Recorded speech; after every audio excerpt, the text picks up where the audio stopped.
la gendarmerie de Bamako et de l'école militaire interarmes de Koulikoro. Le nouvel occupant de la primature est bardé de diplômes, dont un doctorat en sécurité internationale et défense. Souri Ibrahima Keïta nous brossera le parcours académique et professionnel de l'homme dans ce journal. Le Salon national de l'emploi a ouvert ses portes ce jeudi au Centre international de conférence de Bamako. Durant 2 jours, les demandeurs d'emploi et les agences de placement présenteront les opportunités d'emploi au Mali, une autre façon pour le gouvernement de faciliter l'intermédiation entre les chercheurs d'emploi et les entreprises. Bonsoir. Depuis cet après-midi, notre pays a un nouveau gouvernement. Je vous propose de revoir la lecture sur nos antennes en exclusivité du décret de nomination des nouveaux membres du gouvernement par le secrétaire général de la présidence, Alfousseyni Diawara. Décret 2024-658 PTRM du 21 novembre 2024 portant nomination des membres du gouvernement.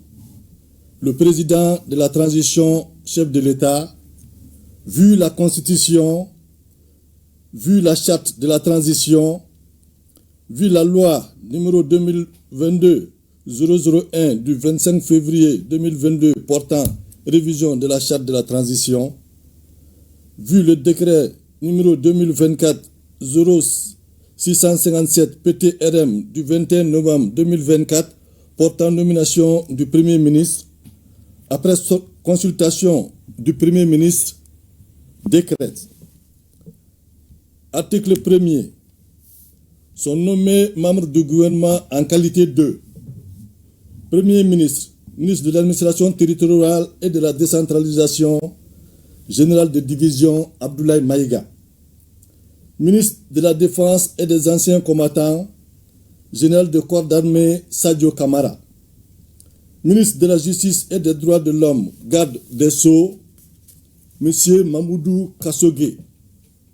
Ministre de la Refondation de l'État, chargé des relations avec les institutions, M. Bakary Traoré. Ministre de la Sécurité et de la Protection civile, général de division Daoud Ali Mohamedine. Ministre de la Réconciliation, de la Paix et de la Cohésion nationale, général de corps d'armée Ismaël Ouagué. Ministre des Transports et des Infrastructures, Madame Damele Madina Sissoko. Ministre des Affaires étrangères et de la coopération internationale, Monsieur Abdoulaye Diop.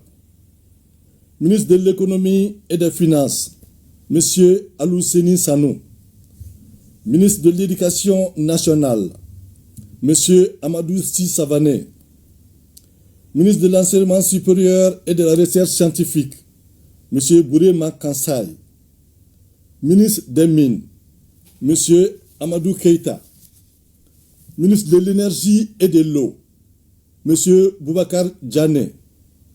Ministre de la Santé et du Développement social, Colonel Assa Badialo Touré. Ministre du Travail, de la Fonction publique et du Dialogue social, M. Fassoum Koulibaly. Ministre de la Jeunesse et des Sports, chargé de l'instruction civique et de la construction citoyenne, M. Abdul Kassim Ibrahim Fomba. Ministre des Maliens établis à l'extérieur et de l'intégration africaine, M. Moussa Ag Ataher. Ministre de l'Agriculture, M. Daniel Simeon Kelema.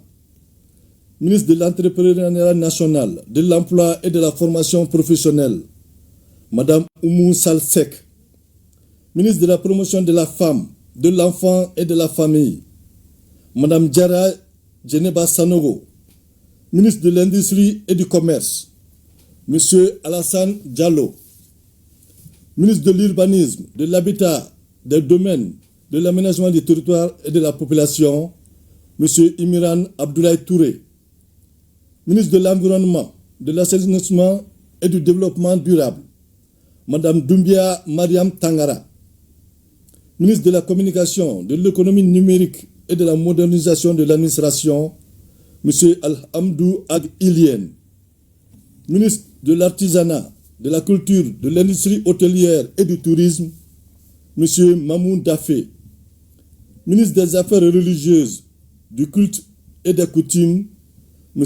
Mahamadou Kone. Ministre de l'Élevage et de la Pêche, M. Youbaba. Ministre délégué auprès du Premier ministre chargé des réformes politiques et du soutien au processus électoral, M. Mamani Nassiré. Article 2. Le présent décret sera enregistré et publié au journal officiel. Bamako, le 21 novembre 2024, le président de la transition, chef de l'État, signé général d'armée Assimi Goïta. Le Premier ministre, signé général de division Abdoulaye Maïga. Alors, vous venez de l'entendre. Combien sont restés?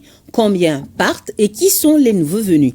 On peut dire que les choses sont allées très vite après le limogeage hier du Premier ministre Choguel Kokala Maïga et de son gouvernement, le président de la transition, a pris 2 nouveaux décrets aujourd'hui. Le premier pour nommer le général de division Abdoulaye Maïga comme nouveau Premier ministre et le second pour former le nouveau gouvernement. Un gouvernement de 28 membres, dont 5 femmes. Mahamadou Kone nous fait le décryptage du nouveau sérail gouvernemental. Au lendemain du limogeage du Premier ministre Choguel Kokala Maïga, le président de la transition, le général d'armée Assimi Goïta, a nommé ce jeudi un nouveau chef du gouvernement en la personne du général de division Abdoulaye Maïga. Dans la même journée, la nouvelle équipe a été formée, une équipe de 28 membres, dont 5 femmes. 21 ministres du gouvernement sortant, dont 2 femmes, restent à leur poste. Parmi eux, le général de division Abdoulaye Maïga, qui, en plus d'être Premier ministre, conserve l'administration territoriale et la décentralisation. Les 2 femmes qui gardent leur portefeuille sont Damele Madina Sissoko, transport et infrastructure, et colonel Assaba Diallo Touré, santé et développement social. 7 nouvelles personnalités font leur entrée au gouvernement. Nous avons Bakary Traoré, désormais ministre de la refondation de l'État, chargé des relations avec les institutions. Boubacar Diané, nouveau titulaire de l'énergie et de l'eau. Mahmoud Dafé à la tête du département de l'artisanat, de la culture, de l'industrie hôtelière et du tourisme. Mamani Nassiré, ministre délégué auprès du Premier ministre, chargé des réformes politiques et du soutien au processus électoral. Parmi les nouveaux entrants figurent 3 femmes. Il s'agit de Oumou Salsek, qui va s'occuper de l'entrepreneuriat national, de l'emploi et de la formation professionnelle. Diara Djeneba Sanogo, au ministère de la promotion de la femme, de l'enfant et de la famille. Et Doumbia Mariam Tangara, en charge de l'environnement, de l'assainissement et du développement durable. Vous le connaissez déjà, même beaucoup pour l'avoir vu et suivi dans ses activités au nom des autorités de la transition. Il porte désormais la casquette de nouveau Premier ministre, chef du gouvernement. Il sait bien le général de division Abdoulaye Maïga, pur produit de l'école des officiers de la gendarmerie de Bamako et de l'école militaire interarmes de Koulikoro après le Prytanée militaire de Kati. Le nouvel occupant de la primature est bardé de diplômes dont un doctorat en sécurité internationale et défense. Laissons Souri Ibrahima Keïta nous brosser le parcours académique et professionnel de l'homme. On le connaît, Abdoulaye Maïga, mais depuis peu, ses concitoyens lui ont trouvé un surnom que ses déclarations événementielles dictent désormais. Le monde se souviendra qu'après avoir été abandonné en plein vol, le 10 juin 2021, que nous refusons tout amalgame au service de l'obscurantisme. Je répète. Revoilà donc Abdoulaye Maïga, auréolé du titre et grade de docteur en sécurité et défense, de général de division, désormais Premier ministre depuis ce 21 novembre 2021. On le savait dans l'antichambre de ses fonctions de chef de l'administration malienne, puisqu'ayant été ministre d'État et même occupé le fauteuil du Premier ministre par intérim. Expert en sécurité internationale et défense, en gestion des conflits et bonne gouvernance, droits de l'homme et droits humanitaires. Il a la réputation de disposer d'une grande capacité dans les négociations de haut niveau, de rédaction des rapports et des correspondances. Autre préjugé favorable, l'instauration et le maintien de relations harmonieuses et apaisées de travail n'ont aucun secret pour lui. Une maîtrise qui en appelle bien d'autres, celle de l'informatique dans ses composantes Microsoft Project, Word, Excel, PowerPoint, Outlook, celle du français et de l'anglais parlé. Le docteur en sécurité internationale et défense, aspirant docteur administration des affaires en management, des compétences appuyées de 3 masters 2 en droit de l'homme, droit international et humanitaire, en sécurité internationale et défense, en études stratégiques et politiques de défense. Toutes choses qui lui ont permis d'occuper des postes importants au plan national et international. Officier de police des Nations Unies, MONUSCO en RDC, analyste alerte et prévention pour l'Union africaine, officier chargé de programme et analyste en charge du terrorisme, de l'extrémisme violent et de la sécurité maritime à la CEDEAO, membre du comité éditorial du journal de l'Union africaine pour la prévention et la lutte contre le terrorisme, entre autres. Statut faisant de lui un chargé de cours d'expérience dans de nombreuses écoles civiles et ou militaires. Des mérites reconnus par des distinctions honorifiques, médaille des Nations Unies pour la MONUSCO, médaille de mérite militaire, chevalier puis commandeur de l'ordre national. Le militaire diplomate réputé fin négociateur n'ayant pas sa langue dans la poche, avec sa nouvelle casquette politique, saura-t-il faire l'alliage nécessaire pour relever les défis? Le tout nouveau ministre de la Culture, de l'Artisanat, de l'Industrie hôtelière et du Tourisme s'appelle Mahmoud Afé, un féru de la culture. Son portrait, c'est avec Kandesila et Karamo Traoré depuis ORTM Ségou. Expert en gestion d'art et culture, Mahmoud Afé, 59 ans, le tout nouveau ministre de l'Artisanat, de la Culture, de l'Industrie hôtelière et du Tourisme, fait partie des nouvelles générations de leaders sociaux qui s'évertuent depuis des années à l'épanouissement de la culture malienne.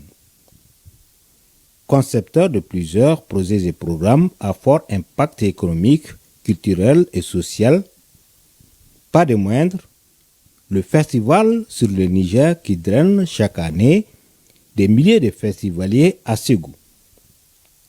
Ce passionné de la culture est l'initiateur du Centre culturel Corée, un centre spécialisé sur les questions de sauvegarde des expressions artistiques, d'art social et d'éducation à la citoyenneté.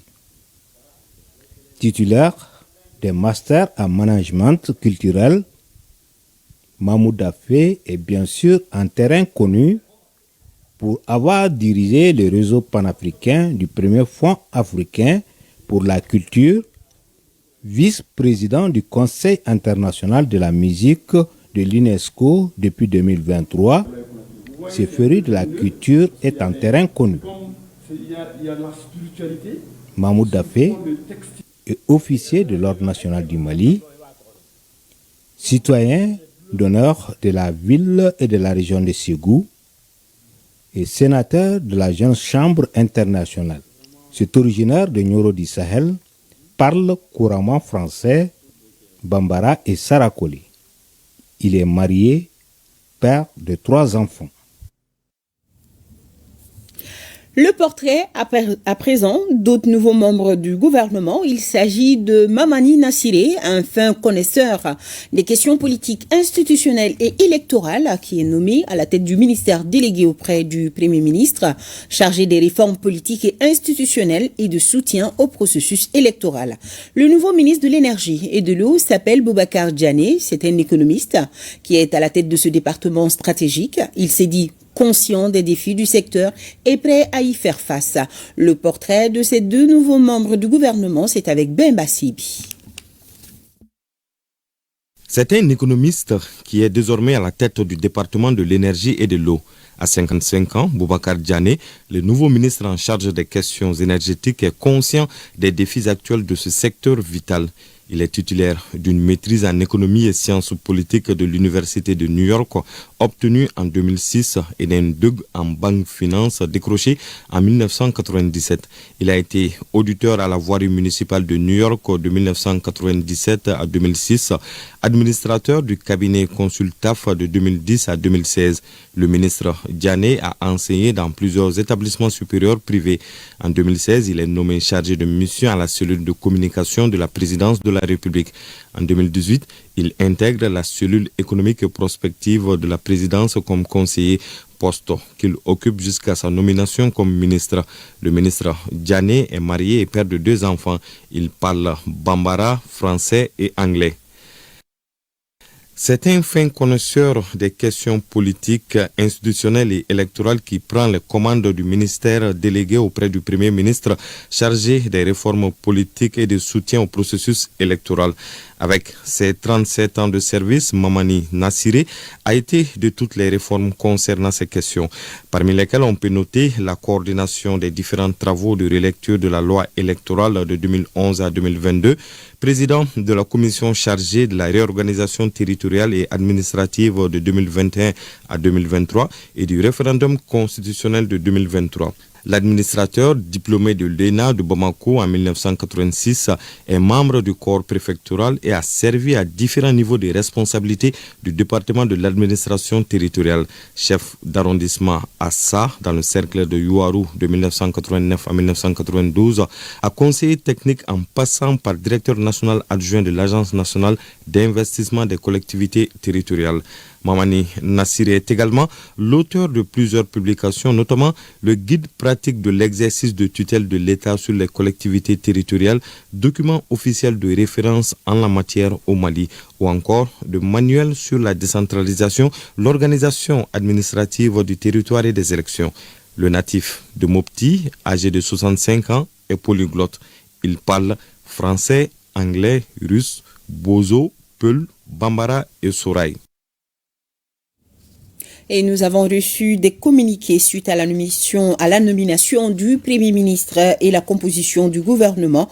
Des communiqués qui nous avons reçus des partis politiques, mouvements et associations. Il s'agit de l'URD, de l'Alliance pour la refondation du Mali Arima, l'Alliance malitanien, de l'Ensemble pour le Mamala, du Salon des médias du Mali, de l'Union des forces démocratiques, de l'Alliance des associations et partis politiques pour le changement, du collectif 5 ans ou plus, de l'association Horoyaton Mali, de l'association Faso Djokan, de l'Alliance des nationalistes convaincus pour le développement du Mali, de l'association pour le développement du cercle de Bourem, de l'Alliance panafricaine pour la consolidation des idéaux d'Assimi Goïta, le collectif pour la défense des militaires, le Haut Conseil des Maliens de l'extérieur, le Congrès pour la démocratie et le progrès Malikoura, le mouvement Djekabara, des forces patriotiques pour la refondation du RDA Mali. Tous saluent la nomination du général de division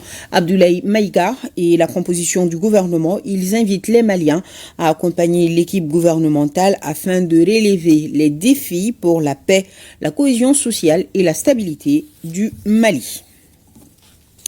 Célébration de la 35e édition de la Journée mondiale des droits de l'enfant. Le ministère en charge de l'enfance et ses partenaires ont saisi l'occasion pour restituer les 134 recommandations issues de la 96e session du Comité de protection des droits de l'enfant tenue à Genève en mai 2024. Plus de détails avec Ba Traoré.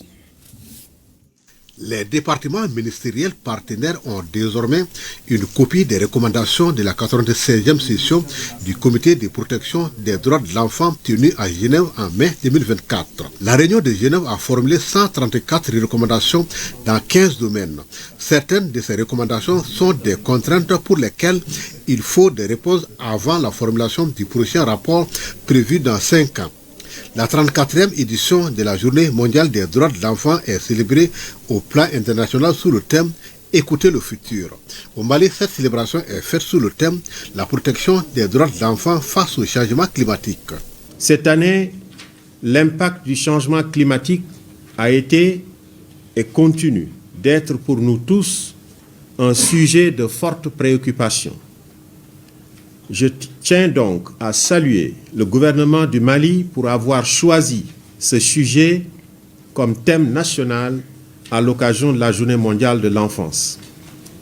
Ce choix est d'autant plus judicieux que certaines recommandations du comité de la Convention relative aux droits des enfants, ces recommandations sont donc directement liées à la protection des droits de l'enfant dans le cadre des catastrophes naturelles et des changements climatiques. Le Mali a été frappé durant la période hivernale de cette année par de fortes pluies diluviennes qui ont occasionné un lot d'inondations. Plusieurs familles sont devenues des sans-abri et la rentrée scolaire a également connu une perturbation. C'est dans ce cadre que plusieurs acteurs sont venus au secours de beaucoup de sinistrés en apportant une assistance à certains sinistrés à Bamako et dans toutes les régions du Mali. Et toujours en parlant du 20 novembre, la Cité des enfants et l'association Tougouni, en collaboration avec le ministère du tutelle, ont organisé un spectacle pour les tout-petits. Il s'agissait d'une représentation artistique dénommée Beni Kelea. 24 enfants ont joué le jeu malgré leur handicap. Que du plaisir à voir l'amour du don de soi de ces enfants, une autre manière de démystifier leur handicap, selon Awa Adama Koulibaly et Siriki Koulibaly.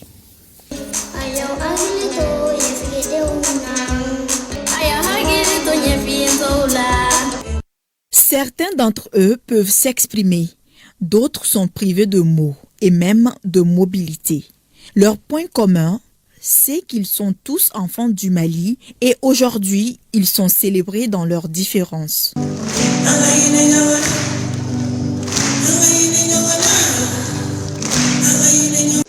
Les yeux braqués sur ce tableau Beni Kelea, autrement dit la concorde et la fraternité, les 2000 enfants spectateurs essayent de comprendre. Un concept qui se veut vecteur de changement de mentalité, particulièrement chez la petite enfance. C'est bien de parler de la paix, de l'amour dans le monde entier, mais la paix et l'amour entre les enfants aussi est très important. C'est une bonne éducation pour tous les enfants qui étaient dans la salle. Ils vont plus voir leurs frères aveugles comme des pauvres petits-enfants. Tous ces enfants-là vont quitter la salle en se disant, mais en fait, ils sont comme nous. Ils peuvent chanter comme nous. Cette œuvre vise à promouvoir les droits de tous les enfants en mettant particulièrement l'accent sur ceux vivant avec un handicap. Écoutons le futur, c'est le thème mondial 2024. Ce n'est pas seulement respecter leurs droits à s'exprimer, mais aussi comprendre leurs idées, leurs besoins et les satisfaire. Pour cela, aucun effort n'est de trop. Je ne saurais quitter ces pupitres sans inviter tout le monde, sans exception, toutes les parties prenantes à aider ces personnes-là parce qu'elles le méritent. Et je les considère en tout cas en tant que piliers de ce pays. Il faut battre le fer tant qu'il est chaud, dit-on. Aussitôt lancé, le cri de cœur en faveur de ces enfants est répondu. Une lueur apparaît dans les regards. Et on a demandé à Madame le ministre de les envoyer dans nos structures pour qu'ils se fassent enregistrer et qu'on puisse les aider encore plus. Non seulement aider les enfants pour la prise en charge de tout ce qui ne va pas avec eux, mais aussi accompagner parfois les parents. Une fois les émotions redescendues, place à la réjouissance. Et oui, nous restons des enfants après tout et l'amusement n'a pas de secret pour nous. Suivant le représentant pays de l'UNICEF au Mali en visite de travail dans les régions de Tombouctou et de Taoudéni, Pierre Gomme était dans certains nombres de projets de l'UNICEF où il a échangé avec des interlocuteurs qui lui ont fait l'état des services techniques et surtout les attentes des communautés bénéficiaires des appuis de l'UNICEF. Nadim Babassissi.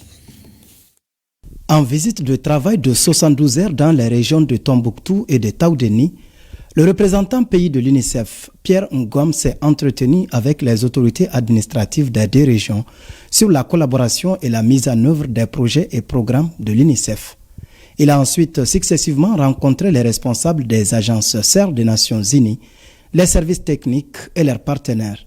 Au milieu de ces cadres d'échange, les défis et perspectives dans les différents secteurs de développement. Nous avons discuté surtout des défis dans notre collaboration parce que les résultats, nous venons de finir la revue du programme de coopération Mali-UNICEF. mais j'ai tenu quand même à écouter tout le monde pour pouvoir prendre note des défis qui persistent et pouvoir travailler avec mon équipe pour mitiger ou bien pour amener des solutions en supportant le gouvernement, bien sûr. Cela a été vraiment des discussions très fructueuses et nous avons pris de très bonnes recommandations. Le représentant pays de l'UNICEF a aussi rencontré les acteurs du projet IMO, mis en œuvre par l'AMSS au profit des jeunes. Il s'est rendu à l'école Sidi Mahamoud où l'UNICEF a réhabilité 3 salles de classe et construit un espace d'apprentissage temporaire. Au CESCOM de Belafarandi dans le cadre de la centrée nutritionnelle. Il boucle la visite par le centre de développement de la petite enfance de Hamabangou, dont les réalisations offrent le sourire à la fois aux enfants et aux autorités scolaires. Je repars à Bamako avec plusieurs leçons que j'ai apprises ici et aussi plusieurs pistes sur lesquelles on doit travailler avec le gouvernement, surtout dans la nouvelle région de Taoudéni. J'ai eu à rencontrer l'équipe, mais aussi de Tombouctou. Il nous faudra faire davantage. Nous faisons ce que nous pouvons, mais je crois qu'il faut qu'on en fasse plus. Auparavant, il avait eu une séance d'échange avec le staff de l'UNICEF Tombouctou pour une prise de contact et échange sur les défis du bureau régional. Et un mot de cette visite de travail et d'amitié au Gabon du 10 au 18 novembre dernier du ministre des Maliens établi à l'extérieur et de l'intégration africaine, Moussa Ag Ataïr. Le commentaire est signé Abdul Karim Kaba. À son arrivée à Libreville, le ministre des Maliens établi à l'extérieur et de l'intégration africaine, Moussa Ag Ataïr, a été chaleureusement accueilli par la communauté malienne résidant au Gabon, avec en tête l'ambassadrice du Mali, Nina Wallet Intalou. Au cours de cette mission d'une importance capitale, le ministre a eu de riches échanges avec nos compatriotes pour mieux comprendre leurs préoccupations et identifier ensemble des solutions concrètes. Vous savez, depuis l'arrivée du président Assimi Goïta à la tête de notre pays, vous aurez remarqué que l'attention à l'endroit des Maliens de l'extérieur a changé. L'attention à l'endroit de nos légitimités traditionnelles a changé. Depuis l'indépendance du Mali jusqu'à l'avènement du président Assimi Goïta, les légitimités n'ont jamais été aussi reconnues. Et aujourd'hui, une journée leur est dédiée une fois chaque année.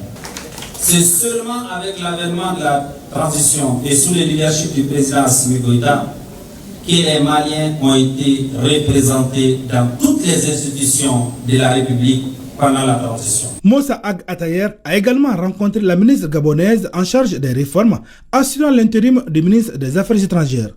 Avec elle, Moussa Ag Ataïr a discuté des relations bilatérales et des questions d'intégration africaine. Je vais continuer à demander à la communauté malienne de faire preuve, comme ils le font déjà, d'un respect strict des lois du pays, d'une intégration à la hauteur des attentes et aussi de tout faire pour qu'ils soient des ambassadeurs du Mali au Gabon pour renforcer les relations d'amitié et de fraternité entre nos deux pays frères. Il a visité la maison du Mali à Port-Gentil, symbole de l'unité et de la solidarité de la diaspora malienne. Cette visite de Moussa Ag Ataïr, ministre des Maliens établi à l'extérieur et de l'intégration africaine, a été aussi marquée par la prière à la grande mosquée de Libreville.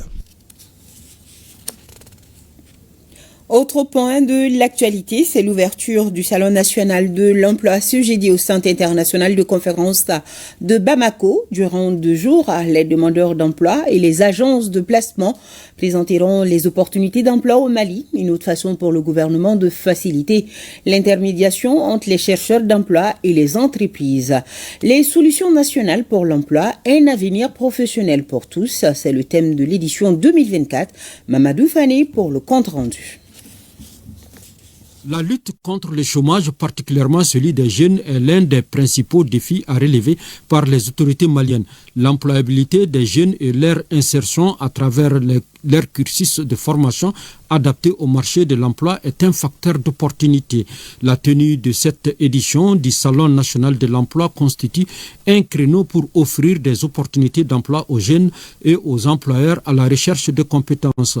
À travers des programmes innovants et des partenariats stratégiques, le PNUD Mali soutient activement l'entrepreneuriat des jeunes en accompagnant techniquement et financièrement leurs entreprises, favorisant ainsi la création d'emplois locaux significatifs qui stimulent l'économie locale. Il s'agit à travers cette rencontre qui regroupe 400 employeurs et plus de 1000 demandeurs d'emploi de présenter aux jeunes les opportunités existantes et de promouvoir les échanges d'idées autour des enjeux de l'emploi et de la formation professionnelle. Le présent salon qui se tient au cours de la Semaine mondiale de l'entrepreneuriat est donc une opportunité pour nous tous, demandeurs d'emploi, administration, et chefs d'entreprise, de nous retrouver, de discuter pendant 2 jours pour que nous puissions ébaucher des solutions en faveur de nos jeunes, de nos femmes, de la population en général. Il nous offre un cadre idoine de partage d'expériences entre acteurs économiques, chercheurs d'emploi ou demandeurs d'emploi, porteurs de projets d'entreprise, ainsi que les institutions de financement et de garantie, afin d'appréhender ensemble les défis et envisager l'avenir. Durant 2 jours, les jeunes demandeurs d'emploi et les agences de placement prendront d'assaut les stands du CICB pour guetter la moindre opportunité. Plusieurs panels seront également animés par des experts pour permettre aux demandeurs d'opérer le bon choix des offres d'emploi. Revue 2024 du cadre stratégique pour la relance économique et le développement du Mali, CRED 2019-2023, et celle des objectifs du développement durable ODD, une session technique 5e du genre consacrée à cette revue. Je vous propose de suivre les explications de Mamadou Fané dans ce reportage. Document de référence des politiques stratégies de développement du Mali et principal référentiel des partenaires techniques et financiers, la revue du cadre stratégique pour la relance économique et le développement durable, CRED, permet d'apprécier la mise en œuvre du CRED et des objectifs de développement durable. Il s'agit par cette rencontre d'analyser l'état d'exécution du CRED et des ODD et d'évaluer le niveau des indicateurs atteints dans le cadre de cette politique. Il s'agit de capitaliser nos expériences en prenant les dispositions nécessaires pour que les futures actions de développement améliorent réellement les conditions de vie des Maliens sans laisser personne derrière. Les PTF ont entamé une révision dans leur propre organisation et fonctionnement pour parvenir à une plus grande efficacité de leur cadre de concertation. La revue permet également d'identifier les difficultés rencontrées et de proposer des solutions pour la nouvelle stratégie post-CRED. Les défis sont immenses et les ressources sont limitées. Nous devons donc faire preuve d'imagination et d'initiative en conjuguant nos efforts sur les secteurs à fort impact sur la croissance économique et le développement durable. C'est dans cette dynamique que le processus d'élaboration de la vision Mali 2063 et de la nouvelle stratégie nationale post-CRED de développement à moyen terme lancée en décembre 2023 devrait être finalisé. Pour la bonne conduite de cette revue, plusieurs groupes thématiques sont mis en place. Au terme des travaux, des recommandations seront faites pour enrichir les prochaines étapes du CRED et des ODD. Journée africaine de la statistique. Le thème est relatif cette année à l'éducation en matière de production d'informations pertinentes sur le secteur. Nouhoum Sissoko a suivi la cérémonie d'ouverture des travaux de cette journée. Instituée en 1990, l'initiative de la JAS, Journée africaine de la statistique, est née de la volonté de la CEA, Commission économique pour l'Afrique des Nations Unies et de la Conférence africaine conjointe des planificateurs, statisticiens et démographes. Cette journée consiste à attirer l'attention du grand public sur le rôle de la statistique dans le processus de développement en Afrique. Elle est aussi l'occasion pour rappeler à l'opinion publique nationale et internationale les efforts en matière de production et de diffusion de données statistiques fiables. L'édition 2024 de la JAS a pour thème soutenir l'éducation en modernisant la production de statistiques adaptées à ses besoins. C'est un thème d'actualité qui est un appel à l'action pour la modernisation des systèmes de production des données dans le domaine de l'éducation. Ce thème a été choisi pour sensibiliser les décideurs, les partenaires techniques et financiers, les producteurs et utilisateurs de données, les chercheurs et le grand public à l'importance des statistiques sur le secteur de l'éducation avec un accent particulier sur l'usage des progrès technologiques. Dans un monde numérique où les nouvelles technologies, l'intelligence artificielle et le big data permettent des analyses plus fiables et rapides, notre production statistique doit évoluer et s'adapter aux besoins et attentes de la population, selon le ministre de l'Économie et des Finances. En modernisant nos outils et nos méthodes de collecte de données, nous pouvons non seulement améliorer la qualité de l'information que nous produisons, mais aussi l'adapter en temps réel pour qu'elle soit toujours utile et fiable. Les efforts conjugués du gouvernement de la République et des partenaires internationaux tendent à répondre de manière adéquate aux demandes de données découlant des objectifs de développement durable ODD à l'horizon 2030 de l'agenda 2063, l'Afrique que nous voulons, de l'Union africaine, ainsi que de la stratégie nationale de développement du Mali intitulée Vision Mali 2063 en cours de finalisation. Le ministre Sanou salue les acteurs du système statistique national et tous les partenaires du secteur pour les efforts dans la mise à disposition d'indicateurs pertinents, indispensables à la conduite des politiques publiques. Le ministère des Affaires religieuses et le PNUD forment la presse en matière de journalisme sensible au conflit. La rencontre de 3 jours vise à renforcer les capacités des participants dans le cadre de la gestion de l'information en temps de crise. Sorona Kamisoko. En période de crise, notamment sécuritaire, l'information peut avoir un impact positif ou négatif sur la gestion de la crise. Pour éviter toute dérive, le respect strict de l'éthique et de la déontologie de la profession de journaliste s'impose. Le contraire se produisant, le journaliste sort du cadre professionnel. C'est pour initier les médias à un meilleur traitement de l'information en période de crise que se tient cette formation au bénéfice d'une vingtaine de professionnels.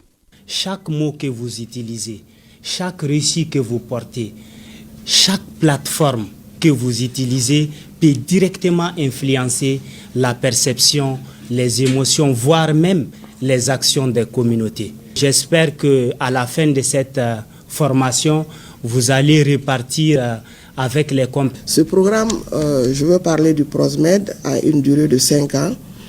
Il envisage de fournir un appui aux populations maliennes afin d'améliorer leur résilience face aux dynamiques de conflit et de leur permettre de vivre dans un environnement sécurisé et respectueux de l'état de droit. Cette activité est la deuxième du genre que nous organisons. Et aujourd'hui, cette activité, effectivement, vient pour renforcer vos capacités en période de conflit.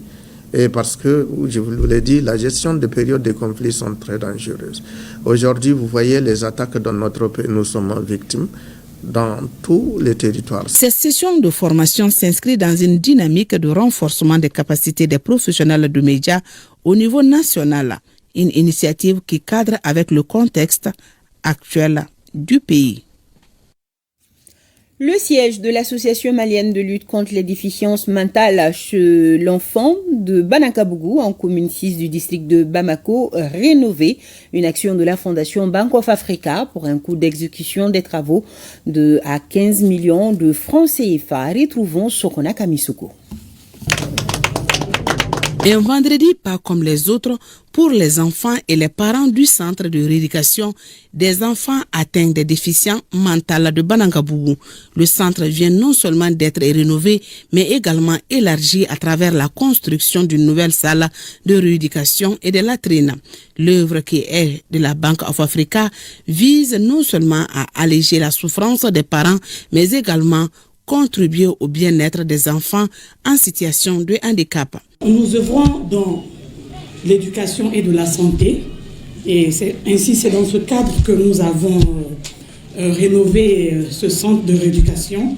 Ce centre était dans un état assez délabré et avec l'aide du groupe Bank of Africa, avec un budget de 15 millions, on a pu rénover 4 salles de rééducation.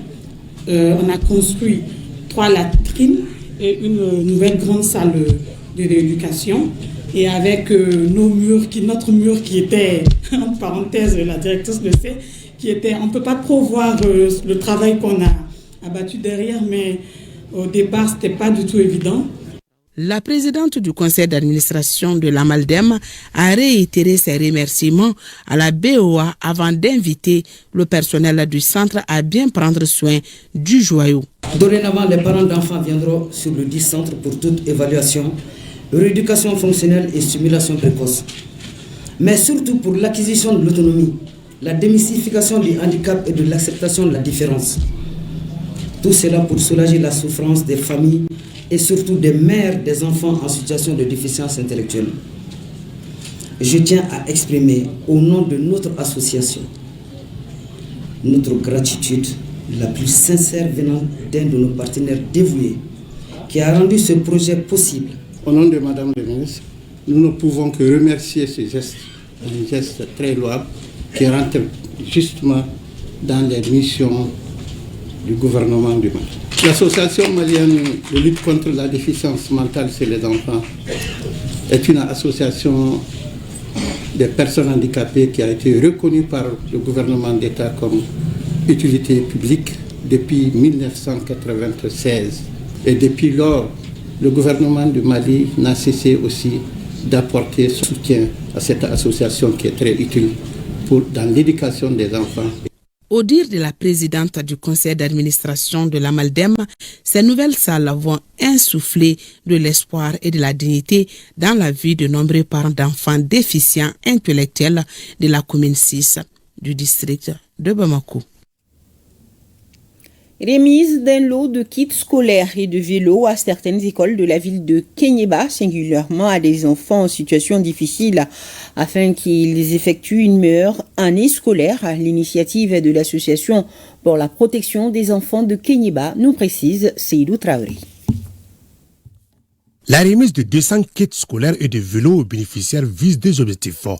L'Association pour la protection des enfants de Kéniéba et ses partenaires suscitent, encouragent et perpétuent d'abord l'excellence chez les élèves des établissements de l'Académie d'enseignement de Kéniéba et enfin apporter une assistance aux enfants en situation difficile ainsi qu'au Parlement des enfants. Le don se fait en collaboration avec le CAP et le service local en charge de l'enfant. L'objectif de cette activité est de renforcer les enfants en matière de fourniture scolaire, en vue de contribuer efficacement à la défense des droits des enfants à travers la dotation des enfants en kits scolaires. Le lot de kits scolaires est composé de sacs et de fournitures scolaires grâce au soutien d'un natif du cercle Bemba Keita, parrain de l'événement. Ce geste exprime l'amour pour la patrie, signifié aux plus hautes autorités que nous sommes conscients qu'elle mérite notre action dans le développement du pays. Le président seul ne peut pas tout faire. Nous nous tenons à côté de lui pour la...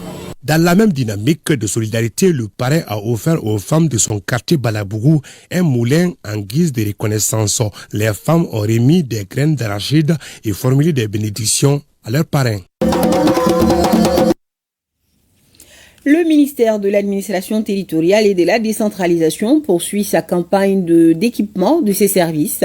C'est dans ce but que des sous-préfets de la région de Ségou viennent de recevoir des équipements et matériels pour améliorer l'exercice de leurs fonctions. La remise a été faite par le gouverneur de Ségou, Fousseini Semaké Bassi Traoré, correspondance. Les équipements remis aux représentants de l'État permettront d'améliorer les conditions de travail et impacter sur le rendement des services dans les circonscriptions respectives.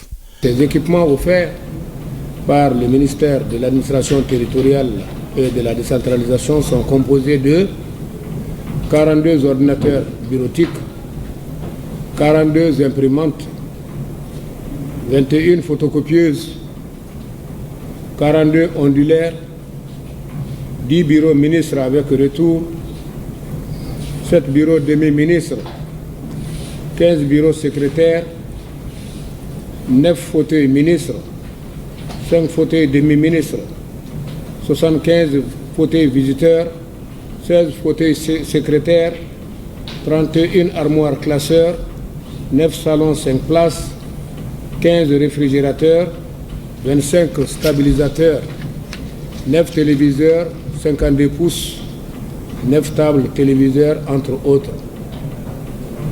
Ce geste hautement significatif vise à renforcer la capacité opérationnelle des représentants de l'État que vous êtes.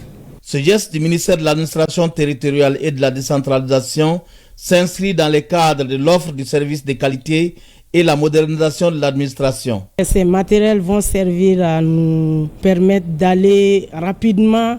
On va prendre soin de ces matériels. Le gouverneur de Ségou a mis à profit cette journée pour échanger avec ses commis de l'État sur la bonne collaboration avec les populations locales pour mener à bien leur mission. Retour à Bamako, la société de néphrologie à l'infirmerie Brahima Abdou Traoré Dibri de l'ORTM. Objectif, permettre aux agents du service public de procéder au dépistage gratuit de certaines maladies telles que rénales. Cette consultation gratuite entre dans le cadre de l'organisation du premier congrès international de la société de néphrologie. Aram Keita et Soumaïla Kounaré étaient sur place. Il est 9h30 à l'infirmerie Brahima Abdou Traoré Dibri de l'ORTM. Les agents forment une file indienne. Ils sont consultés par l'ordre d'arrivée par les médecins traitants pour le dépistage rénal. Avec des produits chimiques et autres là, on doit se consulter à chaque fois pour connaître notre état de santé. C'est la première fois qu'à l'ORTM, donc on assiste à un tel dépistage. Bon, moi mon résultat c'était bon. Les reins jouent un rôle essentiel dans la vie de l'homme, puisqu'ils permettent de filtrer et séparer les déchets circulant dans notre sang et les éliminent en produisant l'urine. C'est pourquoi la Société de néphrologie a dépisté gratuitement plus de 160 agents de l'ORTM. Cette consultation entre dans le cadre de l'organisation du premier congrès international qui aura lieu du 21 au 22 de ce mois à Bamako. Le dépistage a pour objectif de faire la recherche de la maladie rénale à un stade infraclinique à travers la réalisation de tests simples, donc l'analyse d'urine avec la bandelette urinaire et le prélèvement du sang, donc pour essayer de doser la créatinine. La nature même de notre activité, tout le monde ne peut pas se déplacer pour aller faire le dépistage, mais si on a quelqu'un pour venir le faire ici, on ne peut que s'en réjouir de l'attitude. Les personnes de bonne volonté, c'est de les saluer, de les remercier. Cette consultation gratuite ne s'arrête pas seulement ici à l'ORTM, elle va continuer dans d'autres services publics et différents CESCOM de la capitale. Mais déjà à l'ORTM, l'heure est à la détente, car assurent les spécialistes de la néphrologie, le cas de l'ORTM est loin d'être inquiétant. Merci pour la précision, Adam Maïga. Regardons ensemble ce vernissage de l'exposition photographique intitulée Balani Show de Bamako, couplé à l'inauguration de la Maison des Arts. C'était au centre Amadou Ampatiba à Missira, en commune 2 du district de Bamako. L'exposition est de Awa Meite qui rend hommage à Malik Sidibé, photographe, portraitiste. Ibrahim Koukonate et Abdoulaye Samake nous en parlent.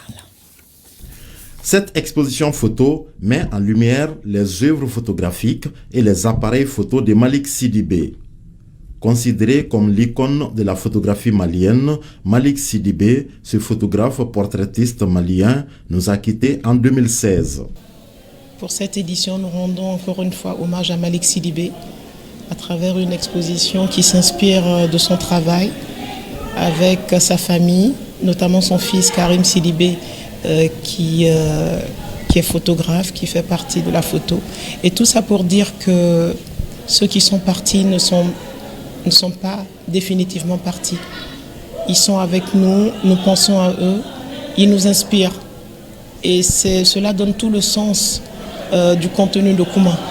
C'est à travers leurs paroles, leurs actes qu'ils nous inspirent. Et nous avons la belle responsabilité, je ne dirais pas la lourde responsabilité, mais la belle responsabilité de passer leur message à des générations futures. Je pense que c'est l'une des plus belles expos. Le cadre est fabuleux. Je pense que c'est ça, une biennale malienne, parce que c'est d'être dans un environnement à la fois authentique, comme Awa le disait tout à l'heure, blond ou non, mais un blond très moderne, un blond qui donne envie au monde entier de venir au Mali.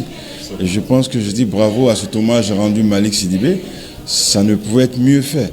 Je dis, même si Malik était vivant, je pense qu'il allait être extrêmement fier de voir ces photos, la couleur du mur qui est beau, le Kuma ici et là-bas, c'est magnifique. Cette exposition entre dans le cadre de la 14e rencontre de la photo de Bamako. Elle est accompagnée par l'ambassade d'Espagne au Mali, à travers la participation de la photographe Gloria Oyarzabal, dont sa photographie porte sur les femmes artistes. Je participe dans la rencontre de la photographie de Bamako avec une photo-performance. C'est un hommage à les femmes griottes que j'admire beaucoup. Et j'ai vécu dans ce pays il y a des années et c'est toujours elle qui m'a inspirée.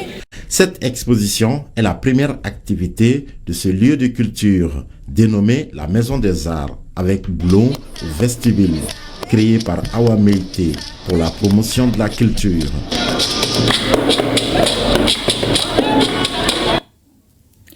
L'invité de la semaine reçoit ce soir le coordinateur du projet de formation, insertion et appui à l'entrepreneuriat des jeunes ruraux, FIER.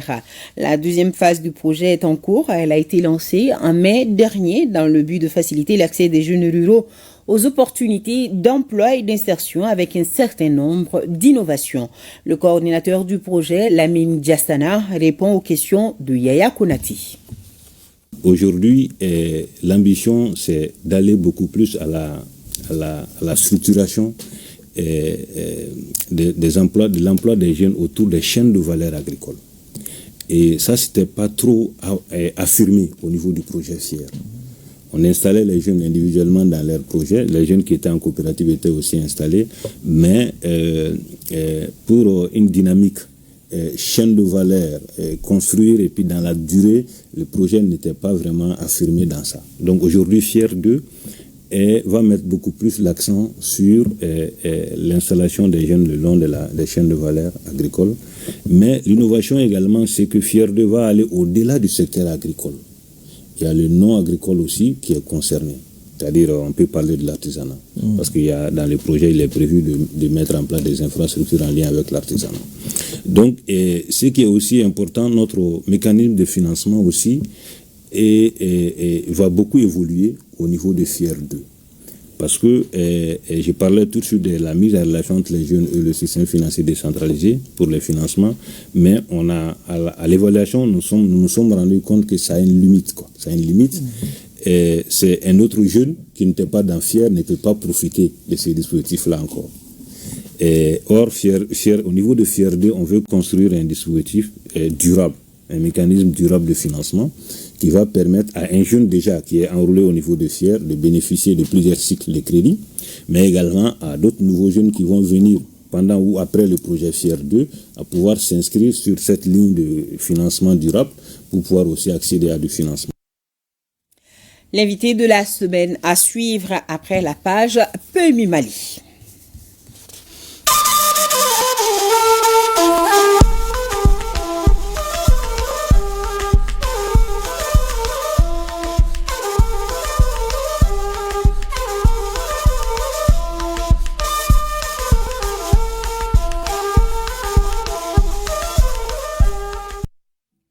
Mama Keïta, coordinatrice résidente du système des Nations Unies au Niger, et Djanabou Mohandé, représentante de l'UNICEF au Niger, en audience chez le Premier ministre, ministre de l'économie et des finances, Ali Mahaman Lamine Zeine. Les questions de coopération entre le Niger et ses institutions au centre des échanges. Nadia Mahaman et Mahamadou Adamou, reportage. Au cours de l'audience entre le Premier ministre et la coordinatrice humanitaire du système des Nations Unies, il a été question du soutien au Niger dans la quête de son plein épanouissement. Aux Nations Unies, un des mandats que nous promouvons, c'est l'atteinte des objectifs du développement durable. Donc, c'était de dire au Premier ministre que notre mission est essentiellement une mission de développement, une mission d'accompagnement des efforts de l'action gouvernementale, de l'action de la société civile, de toutes les forces vives de ce pays, et aussi de nous offrir des recommandations sur comment on peut mieux travailler ensemble. Avec la représentante de l'UNICEF, le Premier ministre Ali Mahaman Lamine Zeine a pris des engagements forts en faveur des enfants, notamment pour leur assurer une bonne santé, une alimentation saine et une éducation de qualité. Nous avons eu l'opportunité de pouvoir passer en revue les différents dossiers que l'UNICEF mène en partenariat avec le gouvernement du Niger en ce qui concerne la réalisation des droits des enfants dans le pays. Cela a été une opportunité pour féliciter son Excellence le Premier ministre pour les engagements qui ont été pris la semaine dernière pendant le forum sur les décès maternels et prénatals qui vont contribuer de manière significative à réduire, voire éliminer les décès prénatals et les décès maternels. Ces deux audiences, il faut le préciser, sont une prise de contact entre le Premier ministre et les deux personnalités récemment accréditées auprès de notre pays. Voyons cette sortie contrôle et de répression des points de vente et de grillades de viande, four et boucherie. La sortie de la société de gestion de l'abattoir frigorifique de Ouagadougou veut s'assurer que la viande servie aux consommateurs burkinabés soit de bonne qualité. Les détails avec Nongoba Gouda et Frédéric Nkiema. 10 heures à la société de gestion de l'abattoir frigorifique de Ouagadougou. L'équipe mixte de contrôle et de répression du jour prend ici les instructions et les consignes avant embarquement pour sillonner les différents points de vente et de grillades de viande dans la ville de Ouagadougou. Objectif, s'assurer que la viande servie au Burkinabé a été inspectée par les services compétents dans les abattoirs agréés du pays. Le contrôle débute là, au quartier Tanguin. Visiblement, la viande ici a été inspectée dans les règles de l'art, pourtant les visiteurs ne semblent pas être les bienvenus. Maintenant c'est sous les papiers là. Si vous voulez vous prendre Une réaction normale souligne l'équipe de contrôle qui nous confie avoir saisi à plus de 3 reprises sa viande pour abattage clandestin. Un peu plus loin dans la tournée, nous débouchons au quartier d'Apoya. À ce point de grillade, la viande est de qualité douteuse, constatent les contrôleurs. C'est un abattage clandestin, il n'y a aucune règle qui a été auxquels les produits ont été soumis. Voilà, donc ça c'est une saisie, on ne parle pas de ça. J'ai l'habitude d'abattre mes animaux à l'abattoir.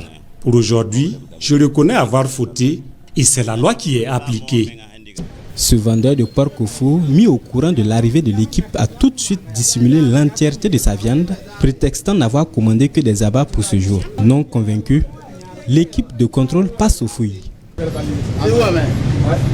En quelques minutes de recherche, voici le butin ingénieusement caché. Regardez la viande, la qualité. Fautif, le responsable tente de se justifier, mais avec peine. Il est parti payer son animal et il a abattu.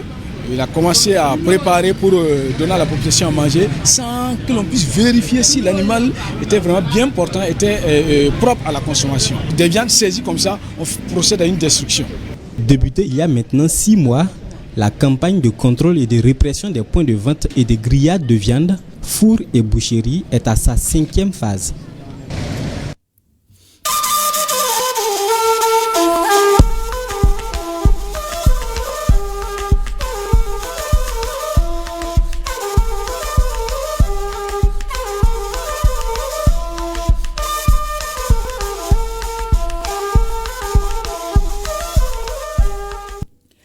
Un grand merci à nos téléspectateurs de Missira, Bagadaji, Medina Koura. C'est la fin de ce journal.